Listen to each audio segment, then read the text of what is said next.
ছেড়ে দাও, ছেড়ে দাও। আমি তোমার কি করেছি?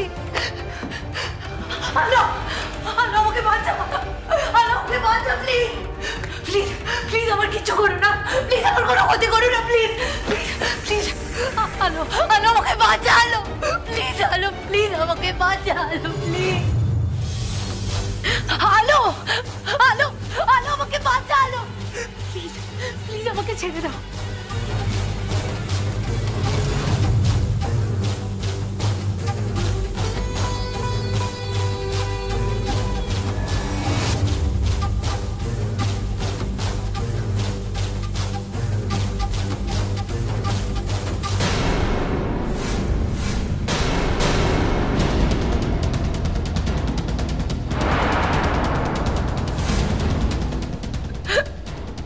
আলো, আলো, আলো আমাকে মেরে ফেলবে, আলো,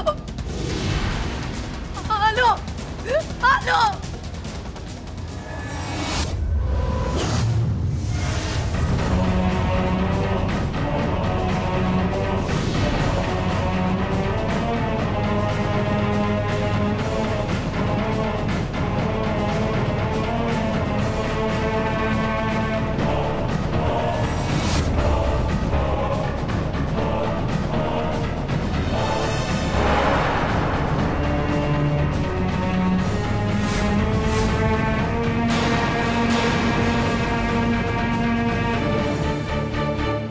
চিৎকার করছো ছায়া?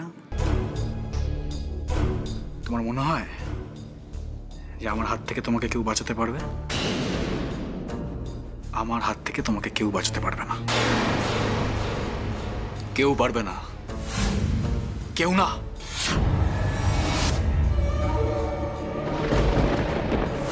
আলো বাঁচা, আলো বাঁচা করে চিৎকার করলে কি আলো বাঁচাতে পারবে তোমাকে? আলোকে কে বাঁচায় তার নেই ঠিক। তোমার দিদি অনেক বড় ভুল করেছে ছায়া, সাপের লেজে পা দিয়েছে সে। এবার আলোর হয়ে ছোবল তো তোমাকে খেতেই হবে। তোমাকে কেউ বাঁচাতে পারবে না, কেউ না, কেউ না।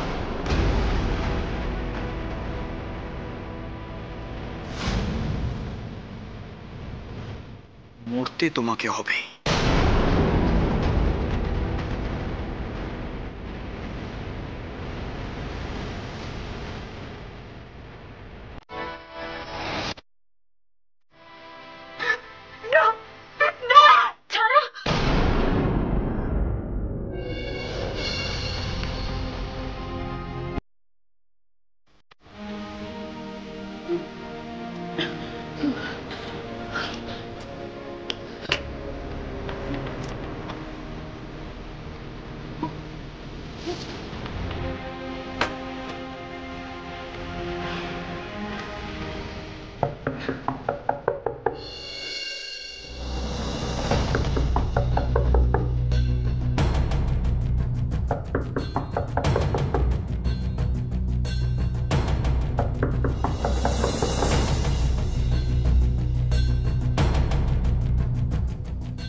কি কটা বাজে?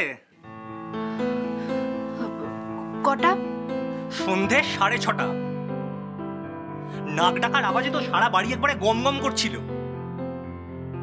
এবার উঠুন, জগৎকে একটু ধন্য করুন।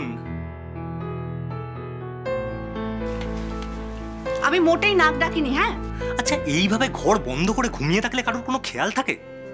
খাওয়া দাওয়া তো প্রায় ছেড়েই দিয়েছো, কিন্তু বাড়ির লোকেরা তো আর এইসব ভুলে থাকতে পারে না। নিজের তো কোনো হুঁশই নেই। তা বলছি, খাওয়া দাওয়া শুরু করবে না ভুকা অনশন করা শুরু করলে? আপনি থামুন তো, আমি ভাবছি কবে এই ঘর থেকে বেরোবো, আর আপনি এইসব কথা বলছেন। শুনুন, আজকে আমার এই ঘরে লাস্ট ডে, তো আমাকে তো আর এই ঘরে থাকতে হবে না। আজকে তো থাকতেই হবে জ্ঞান দিদি, আজকে তো 14th day of the quarantine. তোমার এত জ্ঞান আর তুমি ভুলে গেলে তুমি হোম কোয়ারেন্টাইনে আছো। এই যে শুনুন, আমি কিছুই ভুলিনি। হ্যাঁ, তাই? এটা কত তলা? কত তলা? 3 তলা। মাথাটা বিগড়য়নি তার মানে। কিন্তু এটা মনে রেখো যে এই 3 তলার গেস্ট রুমে কিন্তু তুমি একাই আছো, পুরো 3 তলাতে আর কেউ নেই। এবার যদি ভূতে টুতে একটু ধরে। ভূত ভূত তো আমার সামনেই দাঁড়িয়ে আছে। কি? আমি ভূত? আমি ভূত? এই জন্যে বলে কারুর কোনো উপকার করতে নেই। একা একা কোয়ারেন্টাইন কাটাচ্ছ বলে কোথায় আমি সাপোর্ট করতে এলাম। এই দেখুন, আপনার সাপোর্টের না আমার কোনো প্রয়োজন নেই, কোনো প্রয়োজন নেই আমার। আপনি এবার আসুন তো, আপনি যান, আপনি দয়া করে এখান থেকে এবার চলে যান। দয়া করে চলে যান বললে তো হবে না। তোমার গুণের কি শেষ আছে?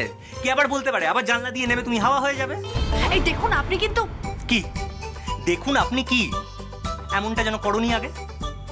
বারবার করে বলা হলো আমরা সবাই আছি, তুমি ঠিক যেমনটা চাইছো তেমনটাই হবে। এই করোনার সময় বস্তির মানুষগুলোর পাশে গিয়ে তুমি দাঁড়াবে এটা শুনে তো মা বাবাও খুশি হয়েছিল, বাড়ি থেকে রান্নাও করে দেয়া হলো। কিন্তু ওই যে তস হইল না। মহান নেত্রীর মতন বস্তির ঘরে ঘরে গিয়ে খাবারটা দিতে হলো। কেন বাইরে দাঁড়িয়ে খাবারটা সার্ভ করা যায় না? বেশি পাকা। এই দেখুন আপনি কিন্তু মুখে যা আসছে আপনি তাই। এটাই তো সুযোগ। এখন তোমাকে হাজার কথা শোনালেও তুমি এই চৌকাট পেরিয়ে বাইরে আসতে পারবে না। তোমাকে ওই ঘরের ভেতরেই কোয়ারেন্টাইনে থাকতে হবে। কিন্তু সেটা সারা জীবনের জন্য নয়। কাল তো আমি এই ঘর থেকে বেরোতে পারবো, তখন কিন্তু আমি আপনাকে। হ্যালো বাবা, এখনো তোমার মেজাজ তো কমেনি দেখছি। ঠিক বলেছো মেজো বৌদি। মা পিসি ঠাম্মিকে বাড়ি ছাড়া করে ওর শান্তি হয়। সত্যি ভাইয়া, মার পিসি ঠাম্মি তো রেগে মেগে ওর কাণ্ডকীর্তি দেখে গুরুদেবের আশ্রমেই চলে গেলেন থাকতে। হ্যাঁ, আর বিএমকেও তো বড়দাভাই বাপের বাড়ি পাঠিয়ে দিল। বিএমের শরীরটা অবশ্য খারাপ, আর চারদিকে যে হারে করোনার পেশেন্ট বাড়ছে, আর তার মধ্যে এই ম্যাডাম বীর বিক্রমে ওই রকম করোনা প্রবণ জায়গায় বস্তি থেকে ঘুরে। আচ্ছা আলো, সারা বাড়ির লোককে কি মারার প্ল্যান করেছিলে নাকি? গরিব দরদি ন্যাকা। সরি মেজদি ভাই, তোমাদের কারোর কোনো অসুবিধা হোক সেটা আমি চাইনি। আসলে ওই বস্তির ওই মানুষগুলোর কষ্ট আমি একেবারে দেখতে পাচ্ছিলাম না, একেবারে সহ্য করতে পারছিলাম না, তাই আর কি।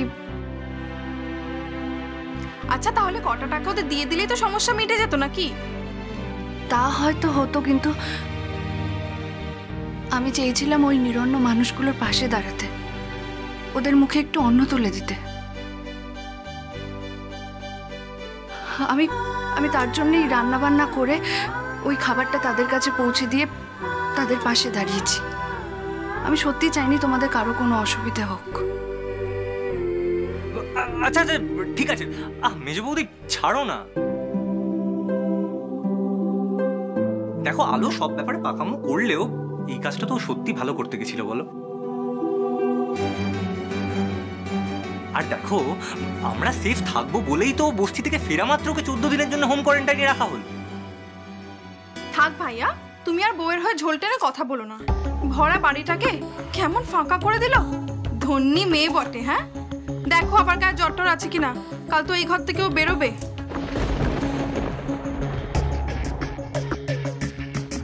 হ্যাঁ তাই তো, মেজো বৌদি একদম ঠিক বলেছে। দাঁড়াও 1 মিনিট।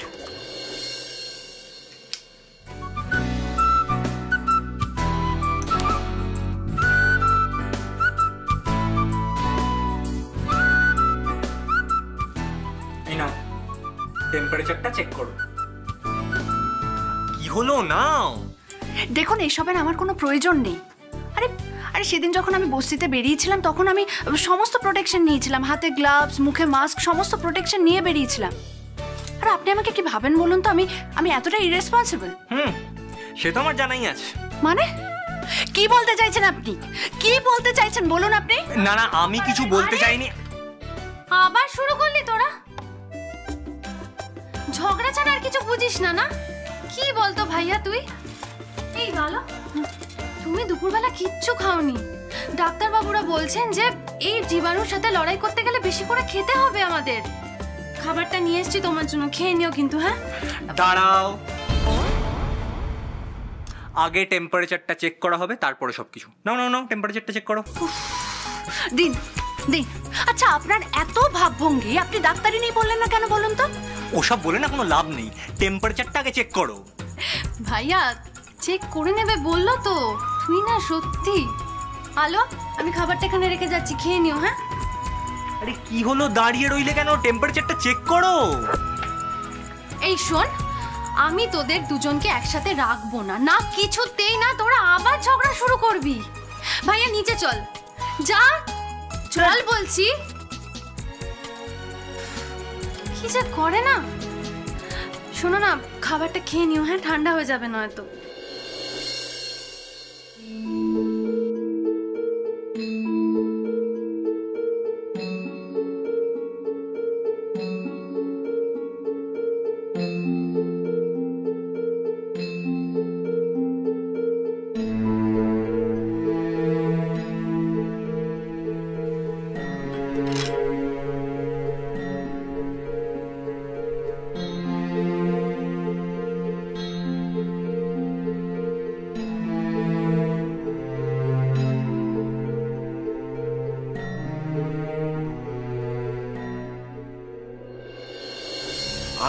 আলো বাঁচা করে চিৎকার করলে কি আলো বাঁচাতে পারবে তোমাকে?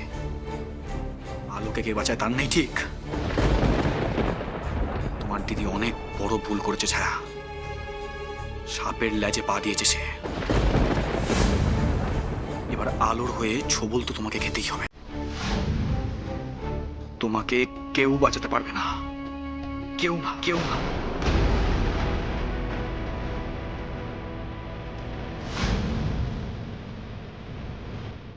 মরতে তোমাকে হবে।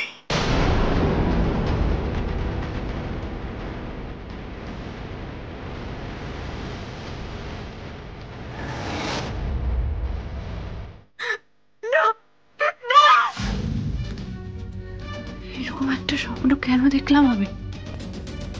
কেন এরকম একটা স্বপ্ন দেখলাম? তার মানে কি বাবান এখনো ছায়ার জীবন থেকে সরে যায়নি? জেঠুমনির কানে যেন কোনোভাবেই খবরটা না যায়।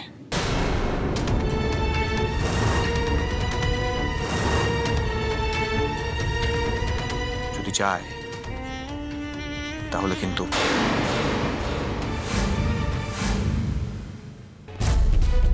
বাবান কার সাথে কথা বলছে এত রাতে? আর জেঠুমনি জানতে পারবে না মানে?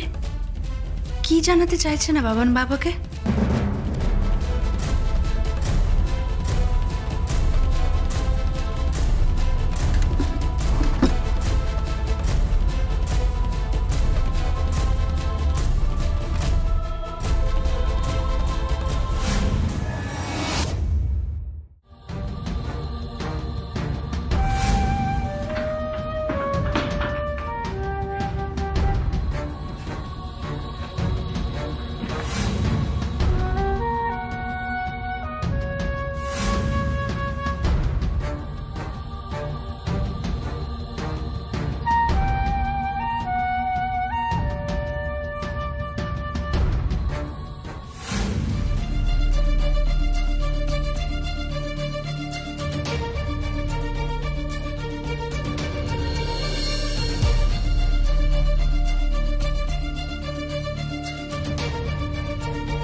বাবান, বলছিলাম যে তুমি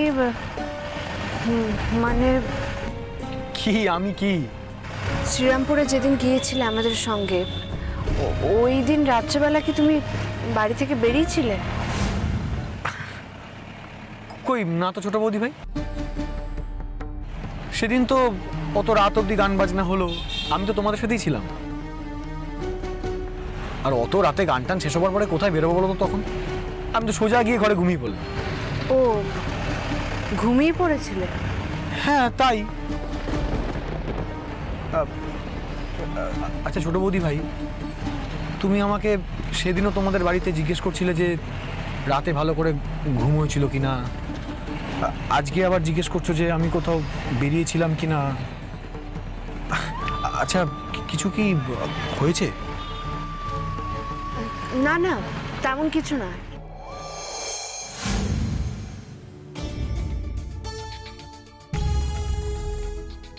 এই আলো, হ্যাঁ তুই এতক্ষণের সময় পেলি আমার কাছে আসার? আমি এই জন্য তোদের বাড়িতে দোল খেলতে এলাম যে তুই আমাকে সময় দিলি না। সেই জন্যই আমি বাবানের সাথে দোল খেলছিলাম। আমরা খুব মজা করেছি, আমরা খুব মজা করেছি। আচ্ছা আচ্ছা ঠিক আছে। না না, কিছু ঠিক নেই। ও আমাকে একটু সময় দেয়নি। ওর শ্বশুরবাড়ির লোকেদের সাথে এত ব্যস্ত যে ওর আমার কথা মনেই পড়েনি, আমাকেও একটু সময়ই দেয়নি। না না, এটা একদম ঠিক না। আমি কথা বলছি, আমি কথা বলছি। ছোট বৌদি ভাই, তুমি কিছু চিন্তা করো না, আমি তো আছি ছায়ার সাথে, আমরা খুব গল্প করছি, মজা করছি। আমি তো ইনফ্যাক্ট ভাবছিলাম যে ও যদি আজকে রাতটা আমাদের সাথে থেকে যেত, কাল না হয় সকালে বাড়ি। না, ও আজ এখানে থাকবে এমন কোনো কথা আগে থেকে হয়নি বাবান। ও মাসিমণি আর মেশোর পারমিশন নিয়ে এখানে এসেছে দোল খেলার জন্য। দোল খেলা হয়ে গেছে, এখন তাড়াতাড়ি খেয়ে দে ও বাড়ি যাবে।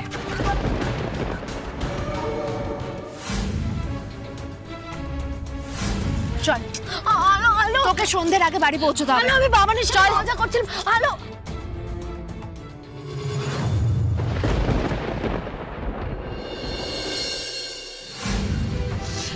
কি হলো আলো? কেন তুই এভাবে আমাকে টানতে টানতে নিয়ে আসছিস?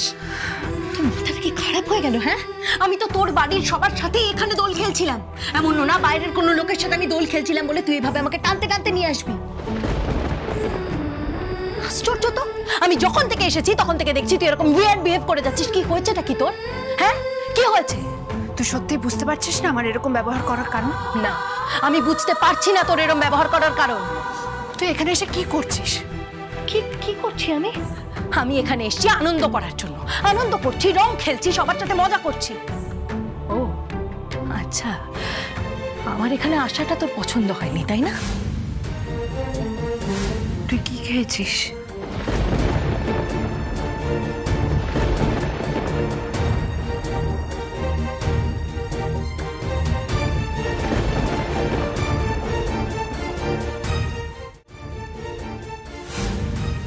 কিরে বল, তুই কি খেয়েছিস? হ্যাঁ, সত্যি করে বল। ছায়া, ছায়া তোর মুখ থেকে এরকম গন্ধ কেন? তুই ড্রিঙ্ক করেছিস? আমি বাড়ি যাব। আমি বল, তার আগে বল এসব তোকে কে দিয়েছে, কে খাইছে তোকে? হ্যালো হ্যালো, একদম সিন ক্রিয়েট করবি না, এক ফোঁটাও সিন ক্রিয়েট করবি না। আমি কোনো বাচ্চা নই যে আমার হাতের সামনে কেউ দুধের গ্লাস নিয়ে আসবে আর সেটা আমি খেয়ে নেব। আমি এখন যথেষ্ট বড় হয়েছি, আর আমাদের বয়সী ছেলে মেয়েরা এরকম অনুষ্ঠানে একটু একটু ড্রিঙ্ক করতেই পারে, এটা কোনো দোষের ব্যাপার নয়। আর এতদিন তুই আমার জীবনে ছিলিস, তাই আমি এসব করতাম না। আজকে তুই আমার জীবনে নেই, তাই জন্য আমি ড্রিঙ্ক করেছি, আমি বেশ করেছি।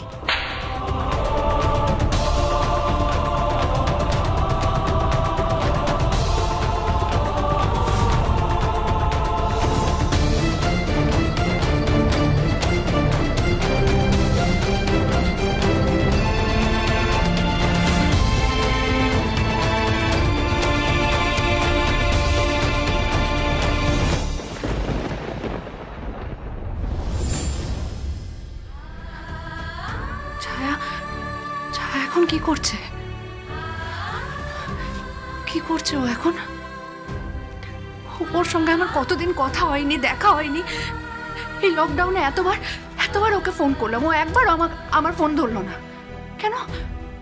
একবার তো আমাকে কল ব্যাক করতে পারতো। কেন এরকম করছে? আর আমি তো এভাবে 14 দিন এখানে হোম কোয়ারেন্টাইনে রয়েছে। আমি এখানে থেকে কিচ্ছু বুঝতে পারছি না, কিচ্ছু জানতে পারছি না। আমি বাবানের ওপর নজরও রাখতে পারছি না। ও কখন কি করতে চাইছে?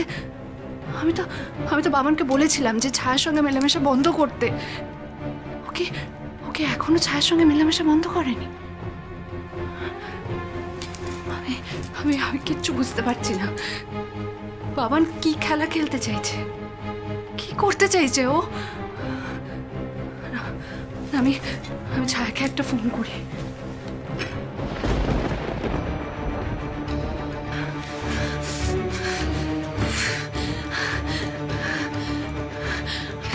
না, আমি পারছি না।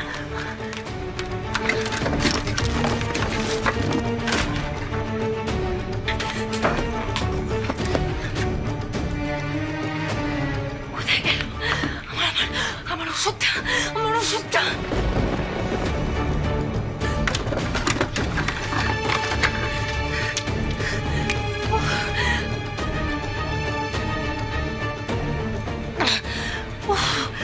পারছি না। আমার ওষুধটা কোথায় যাবে?